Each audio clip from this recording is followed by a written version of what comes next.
Warning, incoming game over. Warning, incoming game over. Hello, folks. Welcome to Game Over Late Night Edition. Um, that was a game by the Habs. Certainly was. That was a 4-2 win by your Montreal Canadiens versus the Seattle Kraken in OT because they couldn't make our lives easy. I was scared that this would be a way too long of an overtime. I'm not a baseball fan in general. So, I wasn't up watching the game last night, but I was up watching my friends watch the game last night. So, you win some, you lose some. Your Montreal Canadiens are winning, but they're making it hard on themselves. Um, I just want to say hello to everybody in the chat. We really appreciate you stopping by, and by we, I mean me, myself, and I. Um, I totally get that it's hard to make it, especially for our Eastern time zone friends. So just really appreciate you stopping by. Um, 4-3, yes. Uh, I'm sorry, I'm just finding everybody's welcome to everybody in the chat. Really appreciate you guys stopping by, all of our regulars, plus some new folks, Habs fans and NJ, um, Bernardo Saunier, Claire, King North, Conrad from Game Over, Calgary.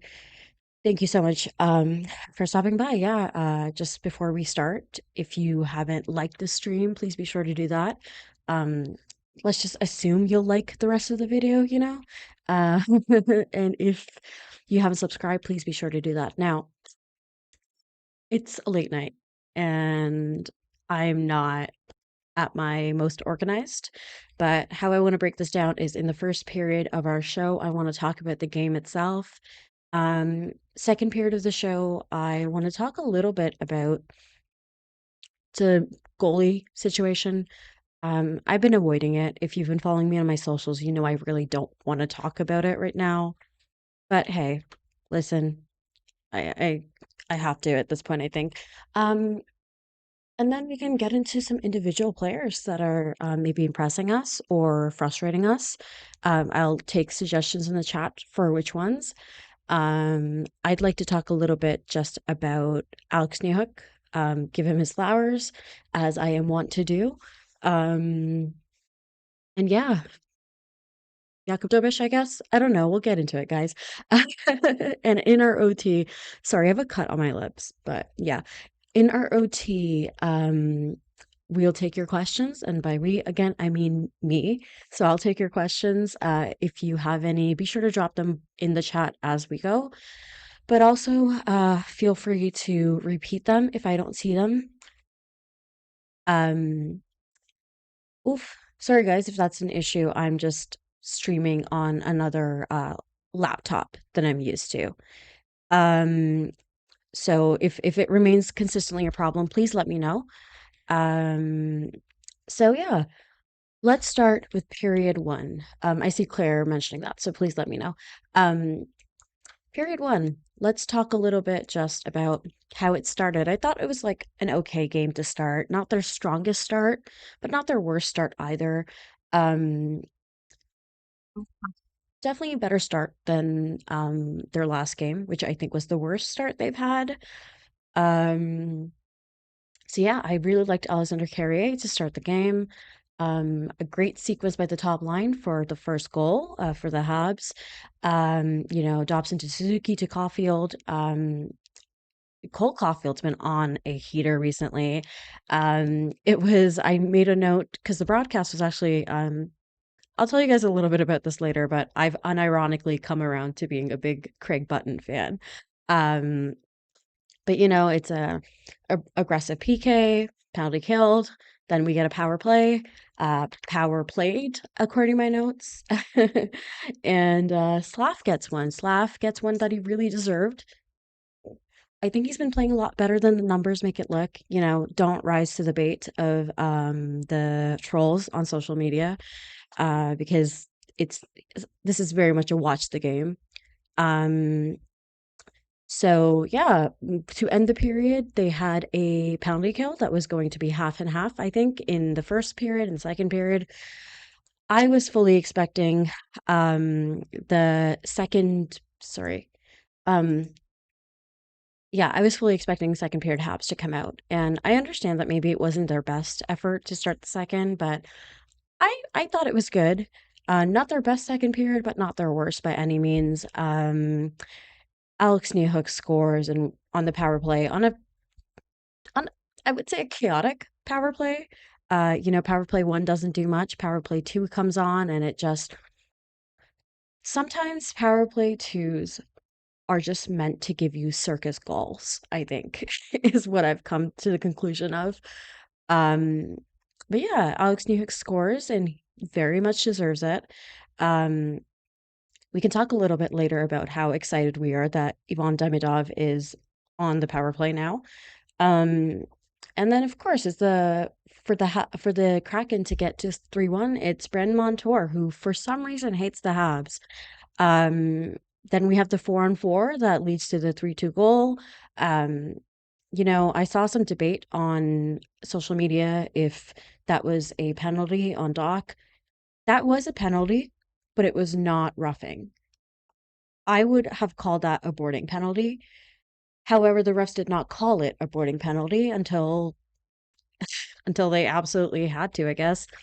4-on-4, Montour throws off his gloves, is on the ice, and, scored by Wright, assisted by Montour, which there's a certain irony about that, I think.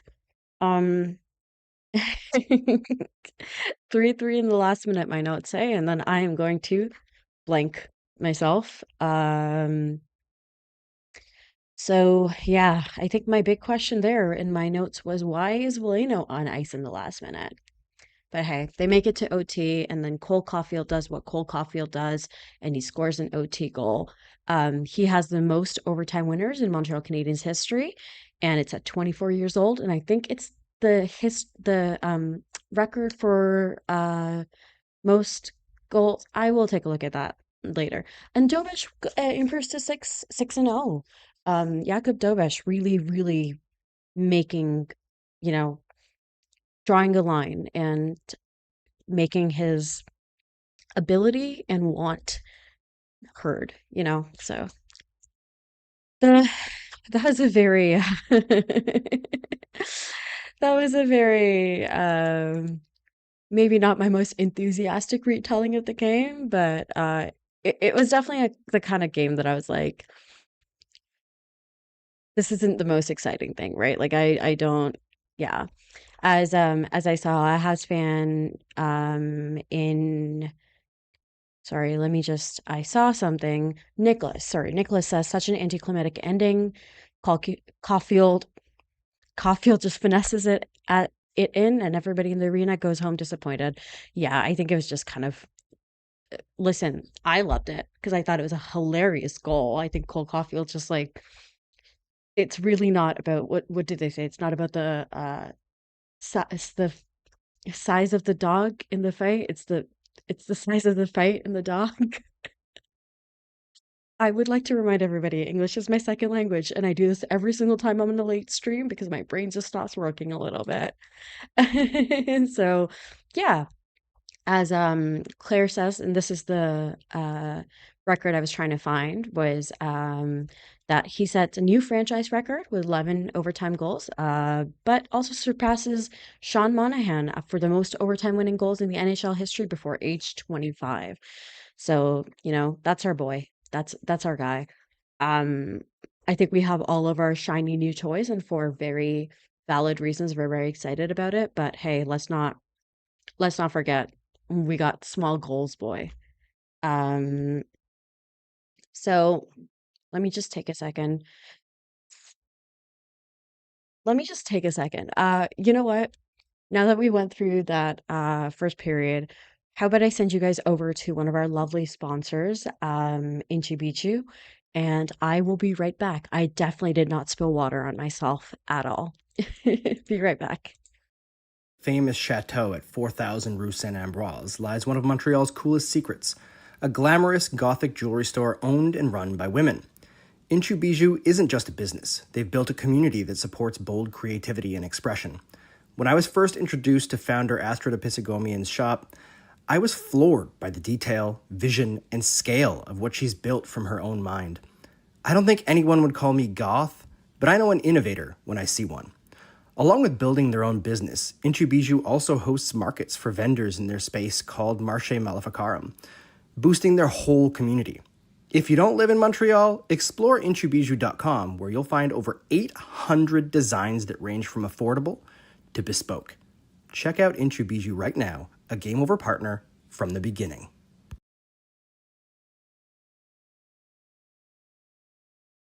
I'm back, and surely whatever. Oops, let me just focus back in. There we go. I'm back. Just catching up on the chat a little bit. While I also just fix the period. So we're in period 2. I am going to just look over the chat a bit, read back, and see what we've had to say so far. Um,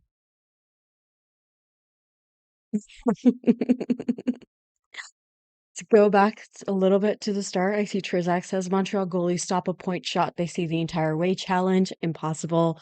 Um, I will say when I saw that shot go in, I did think that if that's Monty, he's getting crucified. Um, but I think Dobes earns some slack because he had a very fun game. I tweeted and also blue skied about how sometimes I look at Jakub Dobes and I wonder if he has full control over all of his limbs. Sometimes it just feels like his body just goes places, including out of the net, apparently. As everybody's made the joke, but I'm going to make it too, does Dobish think his net is haunted? If so, who are we calling? Ghostbusters or what? Um, so I'm going to Bernardo Sonia says, I, for one, think not being able to keep a lead in the third period and still winning is sustainable. Same. Totally not a problem, right? Um, all things considered. You know what? We'll talk a little bit about this. We'll talk about their ability to play a full 60. Um, um, Outrage says, knew he stepped up a lot. I was hard on him last season. Yeah, we'll get into that a little bit. Habs fan in NJ says, gonna need both goalies. Like to see an even split between them during the season. I agree. I don't think either of those goalies are elite enough that you can just fully count on them. And Chris says, and this is true, folks, is it sustainable to play Mike Math for 6 minutes, 46 seconds out of 7 minutes on every PK, every game for the rest of the season? No, it is not. It definitely is not. Our PK, listen, I love our PK. I really do. I think they're really starting to put it together. But one of Struble or Xhekaj needs to be trusted more on the PK. When Caden Gooley is back, those are minutes that he will take and he'll step up on. But until he's back, Mike Matheson is what seems like insanely fit man, insanely in shape. However, we cannot put him through that, especially if we want to keep him and we're not wearing him out. A lot of wear and tear on him.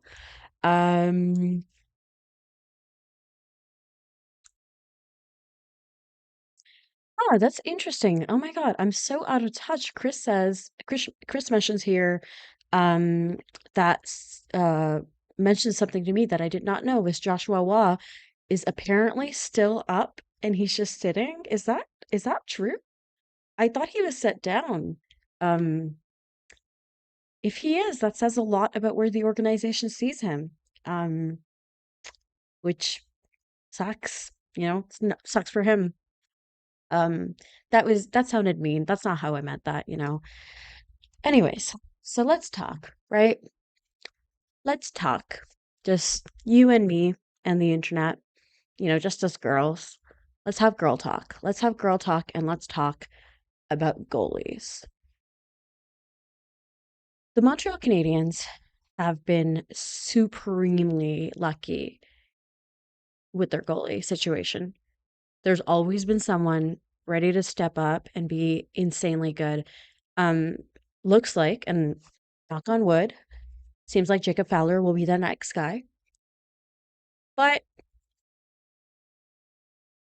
until then, we have Jakub Dobes and Saint Motel. I don't know if Jakub Dobes is as good as his record indicates. Um, I also know for sure that Monty is not as bad as his record indicates.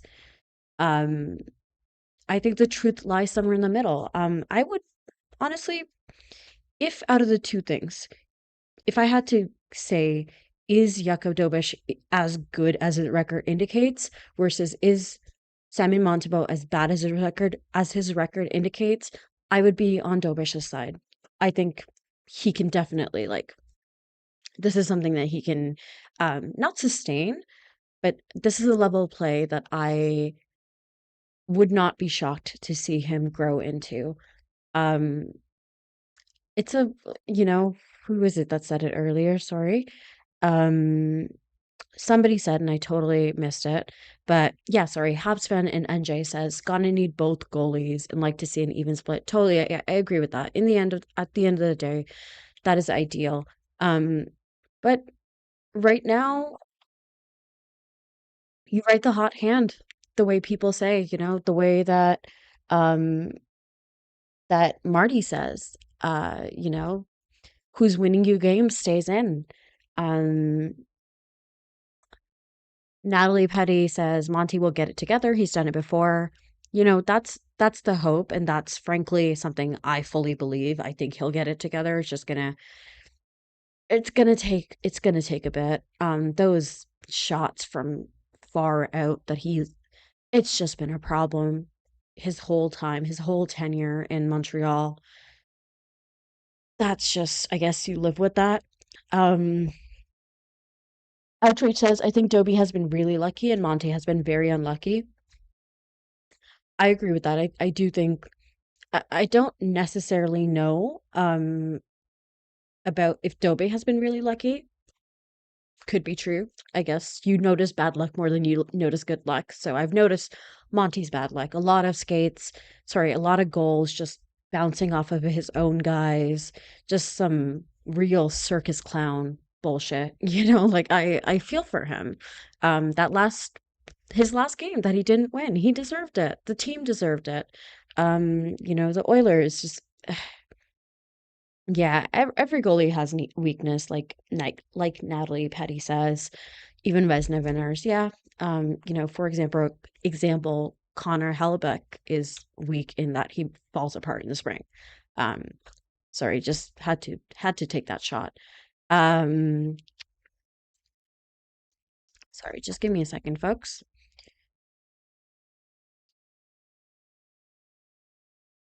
I don't know what happened, but there's a pretty gnarly cut. Um, yeah, so Conrad from Game Over Calgary says, we discussed this on our episode. Both goalies are tandem level goalies, but riding the hot hand makes sense. Yeah, I think that's about it. I personally am not in any way worried about the long-term future of Sammy Montembeault. Um, and by, I guess, long-term, I mean rest of the season. So medium term. Um, so Sorry, just catching up on some of the chat. Sorry. Nat Petty says, call me Nat. Not even my mother calls me Natalie. So hello, Nat. Um, I was saying something. Um, yeah, I was saying this is a goalie controversy because I think everybody just kind of handed the net to Samuel Montembeault. I think not because of anything that Dobes showed, because what Dobes showed was a guy who could steal the starting level job. I just think it was more the inexperience. Um, yeah, my opinion on this is that it's really not as big of a problem as everybody wants to make it out to be. I think Samuel Montembeault is a great teammate, and he seems like a rather well-adjusted guy, frankly, as far as goalies go. Um, so yeah, I just hope that they're working on him. He's well aware of the fact that his game is lacking. I don't think Simon Montembeault is under any impression that he's earned um free starts, right? This is a team that needs every little bit of the advantage they can get. Habs fan and NJ says Dobes last 2 games is a sub 900 save percentage, even though he won both. Yeah, I mean, I haven't really looked into the numbers big time, in terms of I do know for quite a bit of the first maybe for the first 10 games of the season or yeah, I believe a lot of those kind of fancy stats that came out were talking a lot about um Jakub Dobes being pretty high up in those save percentage. Or sorry, goals against average. Frankly, I don't really know a lot of the goalie stats because I'm just starting to learn, even the skater stats. So I also do want to give Conrad a shout out who's saying that he taped both of his sticks to be pride taped. So shout out. We love a good pride tape, and the NHL sucks for making that such a problem because some guys were massive babies about it. Uh, you know, whatever. Um, hmm. So I see we've been talking about if Wa is still up. Um, yeah, it seems like the Habs carried him and Delgado for the trip. Um, again, I'm getting this information from Chris and the lovely people in our chat. Um, Habs fan and NJ says that it'll probably happen after this road trip. Easier to do call-ups because of injury when they're at home. Yeah, I agree with that.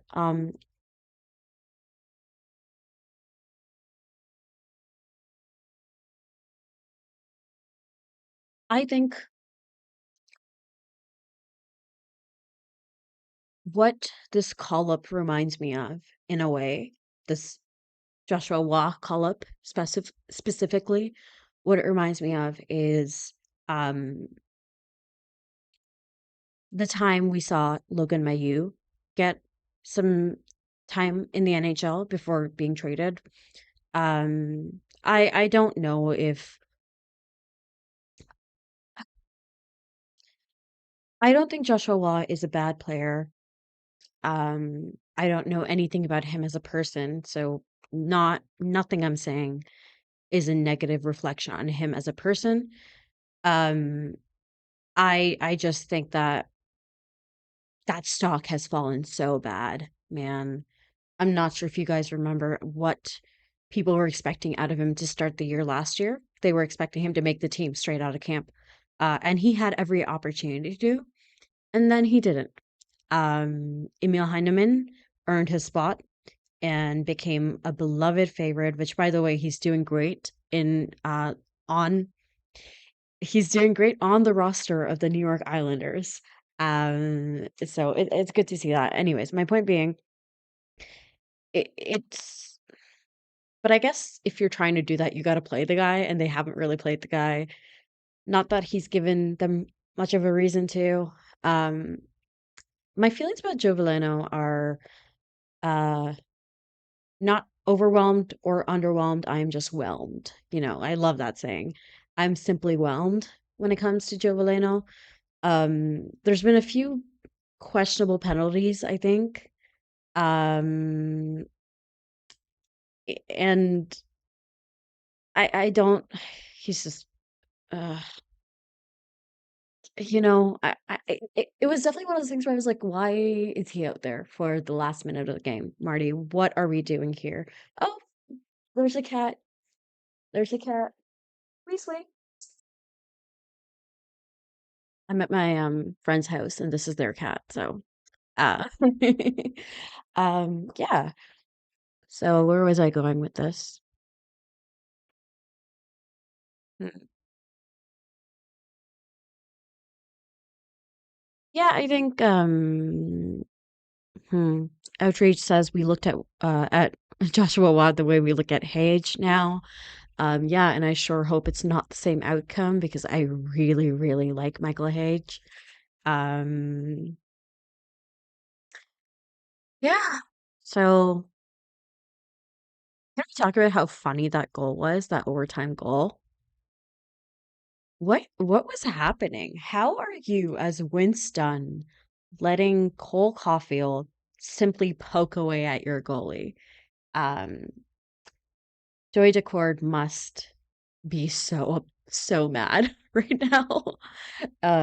Cole Caulfield just seems to have one over him. Cole Caulfield seems to have one over a lot of people. Um, in overtime, especially. I see Outrage ask Kitty's thoughts on the overtime winner.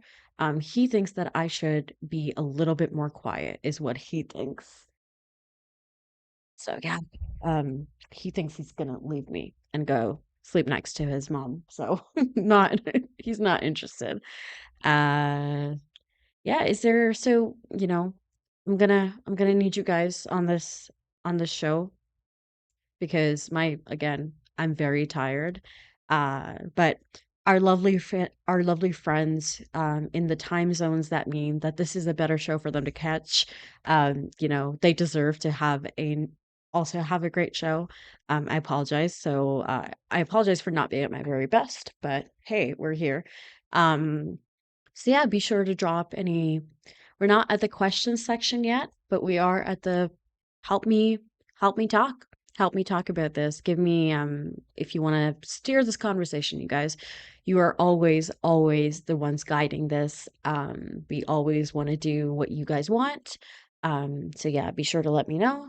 Um, I am going to send us over to our sponsors at Les Saint Motel.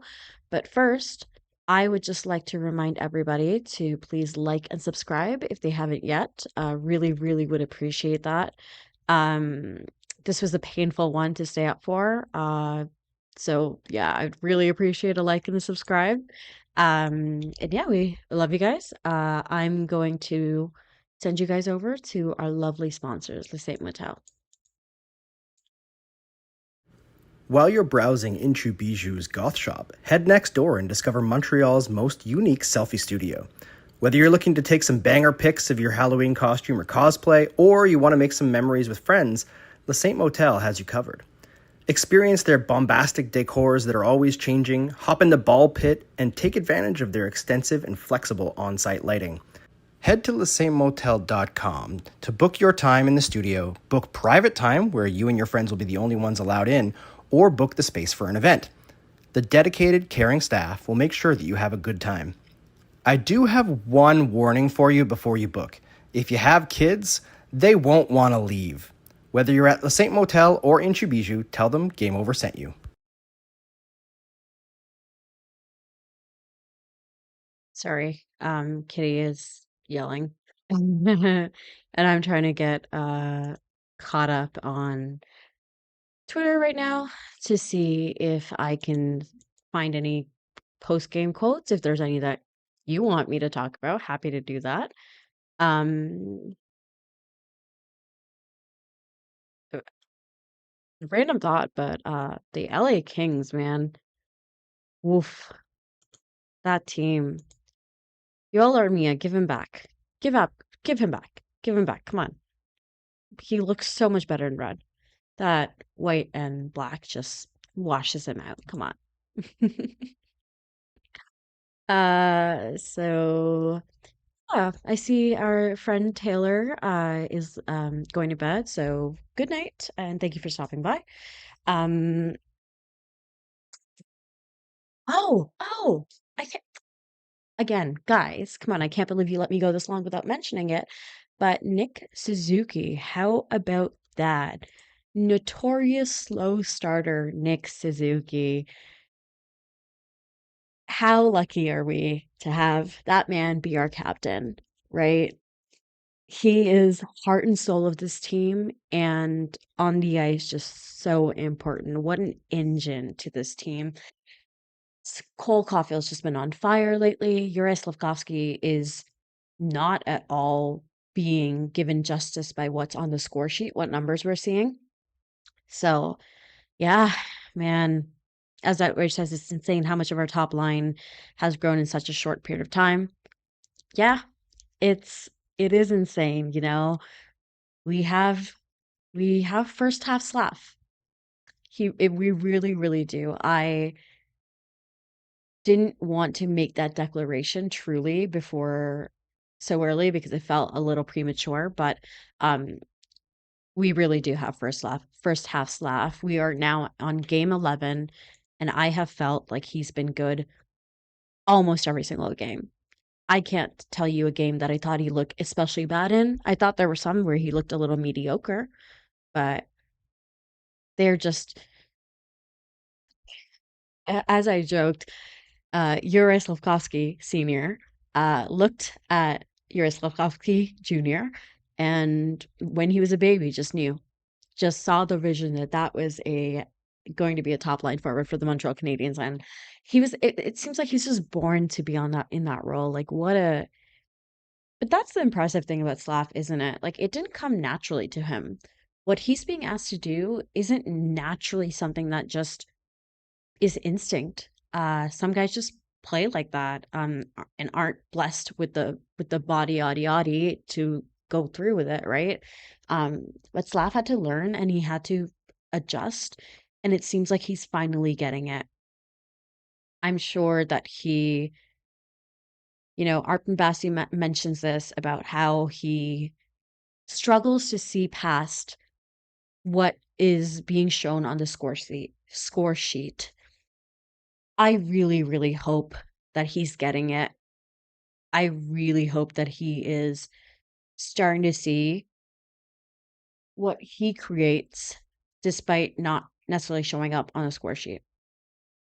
And frankly, he's also been supremely unlucky. He really has. He should have more points than he does. Just the way things have worked out, he hasn't. So that's the unfortunate bit.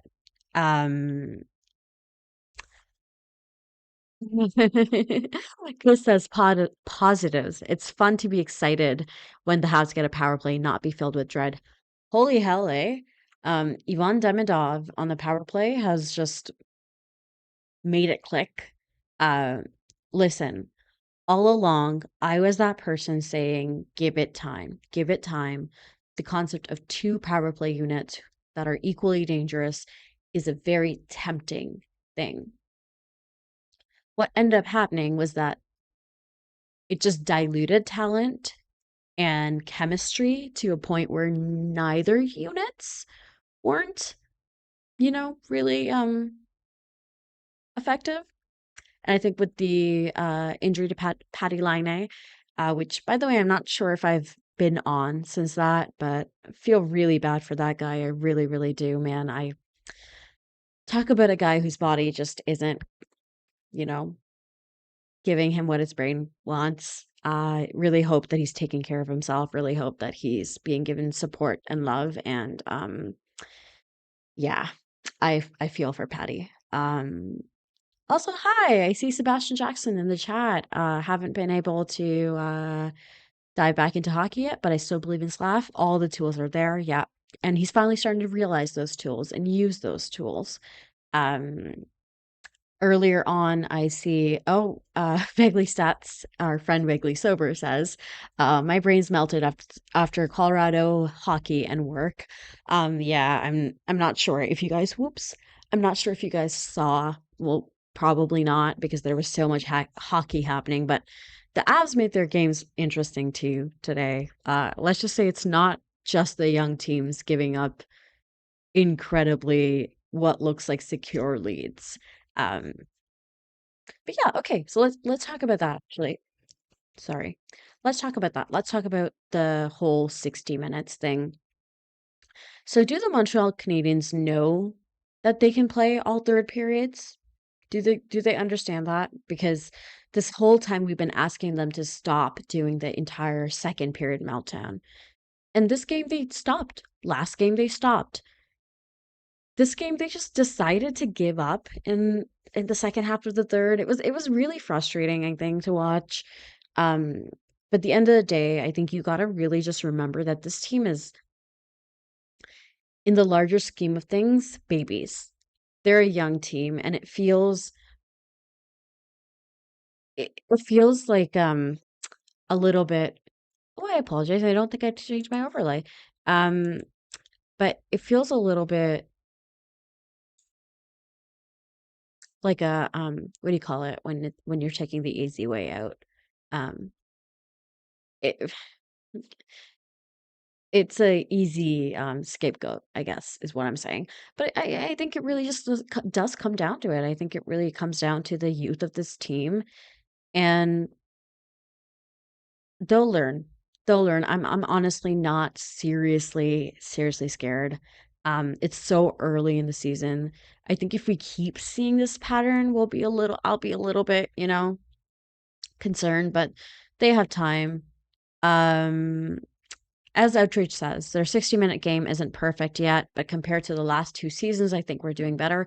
Completely agreed. I think they're playing a lot more than they were. Still not a full 60, but more of a 60 than not. Um, so yeah, I think I'm gonna honestly, guys, I think I'm going to move on to our Q&A section over time. I'm gonna shift us into that, and take any questions you guys have. And while I wait for questions to come in, I'm going to just keep yapping, do what I do best, and keep yapping. Um, to kind of, I'm gonna dig into the stats a little bit, while you guys watch me just read, I guess. uh, this feels like such a low, like a engagement bait, but like genuinely, any plans for Halloween, guys? Like, any costumes planned? Any particular events that we're going to? I personally love a good haunted house, just haven't been able to go to one recently, so that sucks. But I feel like as an adult, Halloween is a lot less. Well, it's fun in a different way, but it's not fun the way it used to be. Um, I'm just looking at the leads on the in various categories on the NHL.com website. And did you know that Lane Hudson is second in points for defenseman behind Cale Makar? He's tied with Jake Sanderson, but we'll ignore that part. Yeah, it's great to see. What I was doing before I got distracted was looking at the numbers from tonight's game because I want to look at some of the time on ice. Um, I find that there's some really hilarious totals that come up when there's some penalties, when there's excessive penalties. Um, I wouldn't say there were excessive penalties this game, but there were penalties for sure. So I always just find it really funny to look back at some of the time on ice and go, huh, yep, that's exactly what I thought. Jake Evans' second highest time on ice for forwards. And that, frankly, is so funny how often that happens. You'll see it so often. Um, yeah, I'm looking, man. This sucks because you'll see I'm looking at the points right now. You'll see Nick Suzuki with 3 points, of course, my beloved, you know. Then you see Cole Caufield with 3 points, the 2 goals, 1 assist, and then you have Slaf just with the 1 goal. And looking at that stat sheet, you think that he was the least effective member of that line, and I don't know if that's true. And least effective is really just so um context based, right? Like just because he might not be the best member of that line that night, which I'm not even saying that's true. Yeah. And if anyways, that was a rambly way of saying it's unfortunate to look at the score sheet after a game like this and go, Slav probably deserved to have a little bit more there, but hey. Kirby Doc, I think, has looked good. The first game that he was back was not a good game for him. But I think after that he's looked good. He's looked, man, you'd love to see this kind of performance be repeated by Kirby because I really do truly believe in him as a player, as a possible center for this team. Um, when he's playing on top of his game, it's really, really easy to get excited about him. Um, so I'm looking at some of this information. Um, trying to look at some of the time on ice because I want to see the shorthanded time on ice. Um, most time on ice by forwards on the power play, of course, Jake Evans, Josh Anderson. Yeah, that's actually, oof, that's a little concerning. I'd like to see that a little bit more spread out because what you have is Jake Evans at 5 minutes 11 seconds, Josh Anderson at 4 minutes 36 seconds, and then the second closest you have is 2 minutes and 8 seconds by Alex Newhook. So would love a little bit more across a little bit more, have that spread out. But I guess your best penalty killers are your best penalty killers for a reason, and that's Josh Anderson now. Um, Mike Matheson, man, what a workhorse. He's being put to work. Um, 6 minutes and 46 seconds, as Chris mentioned. I think it was Chris who mentioned it earlier that out of 7 minutes on the power play, not sustainable. You hope to get Caden Gooley back at the earlier timeline than the later one because I'm sure that would be great for Mike Matheson. You don't really. And then the second highest defenseman on the penalty kill is Alexander Carrier at 5 minutes and 48 seconds. Um, I find this all so interesting because I think it's the beginning of the season and we're still trying to figure it out. Um, so like, yeah, I'm going to just catch up. Michael Matheson. Okay, so I did mean to talk about this. Also, I'm seeing Good Night, Claire. And also want to send some love to Sebastian. Sounds like hope it's as best of a week as it can be. So good night, Claire. Chris says, penalty aside, I've been loving Jaden Struble's game. Completely agree. I sometimes I look at him play and I go, what a privilege to have that guy be your extra defenseman at a best case scenario because he is extremely good. I think you really see those Arbor Xhekaj and Jaden Struble kind of deke it out there. You're still only seeing Arbor Xhekaj at 11 minutes and 29 seconds, whereas Jaden Struble was 15 minutes, 28 seconds. So it's still pretty clear who the staff trust more than, I'm very interested because I think going into the season, it's very easy to have said that for sure Arbor Xhekaj was favored over Struble, but I don't know if that's true. Which is interesting because I think Jaden Struble's put himself in that position. He's fought for that. Okay. I'm not seeing any questions yet, but I also just want to, Habs fan and NJ says that remember Seattle was 5-2-2, had not lost on home ice. Once they got the PP goal, crowd got into it and sparked comeback. Yeah, I think there's definitely the score effects, etc. Like it makes sense why they stepped up again, but frustrating to watch nonetheless. Just one thing that I want to talk about before I go, because I think we're all yeah. One thing I want to just talk about, and I'm trying to find it because I like posted about this because it made me laugh so hard. But I've come around on Craig Button. I know people are always like, "Oh, he can't be quiet. It's really annoying." Blah blah blah. Like, I get it. And I think I ironically started being a fan of his because of how much he loves Nick Suzuki. But now I've talked myself into thinking that he is actually very funny, and I don't think he means to be, but he's very funny.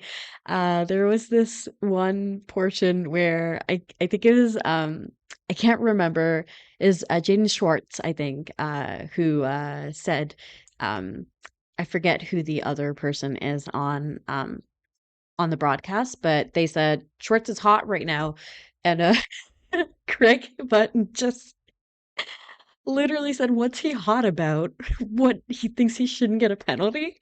And I don't know why that made me laugh so hard because, like, of course, Craig, he doesn't think he should get a penalty. He's a hockey player about to get a penalty. And it's just, he's so funny. He loves Nick Suzuki so much. And his insistence on calling Mike Matheson Michael Matheson is genuinely one of the funniest things ever. And it's funny still, like, usually when people talk about players, they'll be like Matheson, or they'll be like or they'll be like Mike Matheson. Craig Button will be like Michael Matheson. But there's one period where he just like referred to him as Michael, straight up just Michael. And as as Nat says, Craig is a homer, but he's our homer. Yeah, he's our guy now. I think we've claimed him. So I'm not seeing any more questions pop up in the chat, which understandable. Just gonna do one quick scan because I don't want to miss anybody's questions. While I do that, if you haven't hit the like button yet, be sure to do that. We are all slaves to the algorithm, and we're just trying to build something here, you know. Um, looking back. Hmm. I want to say hi to all of our new folks that we're seeing in here. Uh, our somebody in the chat, Cats and Rats, Florida Panthers Hockey Podcast. Hello, we're happy to have you. Um, yeah, it's just,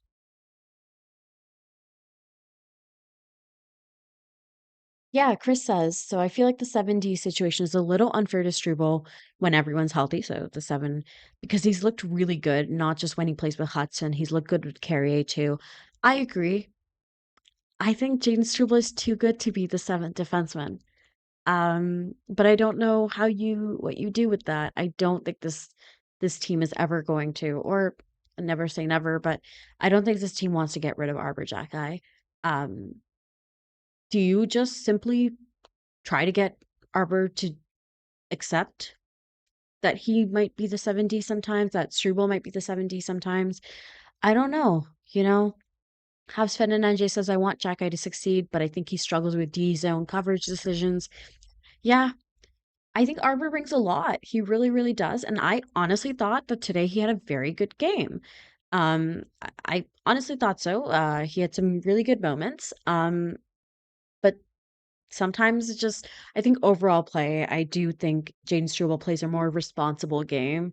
Um, he's like crazy strong. He's willing to go. It's just, I think Jaden Struble has earned time in this lineup. And I think if nothing else, while Caden Goulet is out, this is a really good opportunity for Jaden Struble to showcase himself.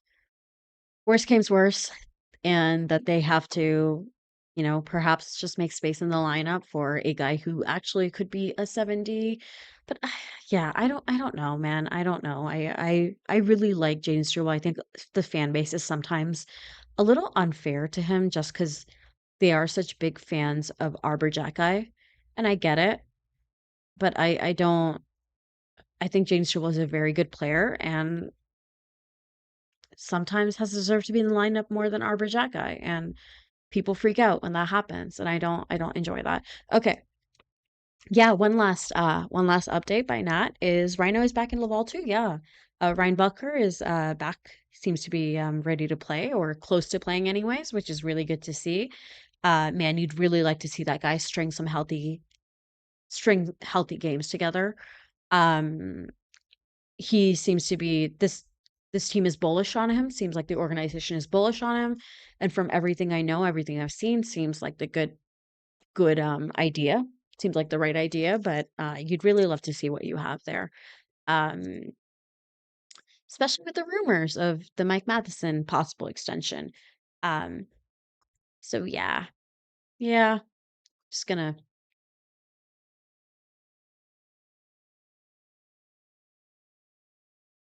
just let me throw my hat in the ring there. I wouldn't hate a Mike Matheson extension. It's just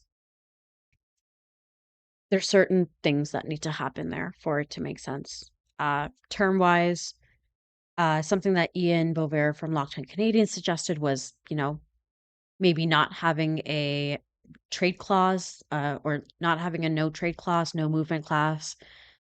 Yeah, let's I wouldn't be completely against it. I just don't know necessarily if it's in Mike Matheson's best interests. Um, okay. I'm gonna let you guys go. I'm gonna let myself go. This is the first stream I've done that's been less than an hour, I think. But we wanna end off strong. We wanna end off before I start saying something truly insane and unhinged. Um, you know, I managed to get through the stream without being completely unhinged, and I'd like to keep that. Um, yeah. Okay. Love you guys. I think it's going to be Andrew the next game. I might be guessing, not sure yet. Versus Senators. That should be an interesting game, as it always is. And then it's the Flyers, I think, and I'll be on for that game. So I don't know why I'm telling you guys the schedule like you can't see it, like you guys don't know. But point being, we'll be there as we always are. Be sure to keep up with our social media for any update if it does, if some emergency happens. But yeah, love you guys and sleep well. Get some good sleep, guys. Let's be grateful the Habs didn't give us a super exciting overtime because it might have kept us up too late. Okay. Good night. Thank you so much for stopping by. Love everybody in the chat. Love everybody, watching this back. Love you guys. Bye.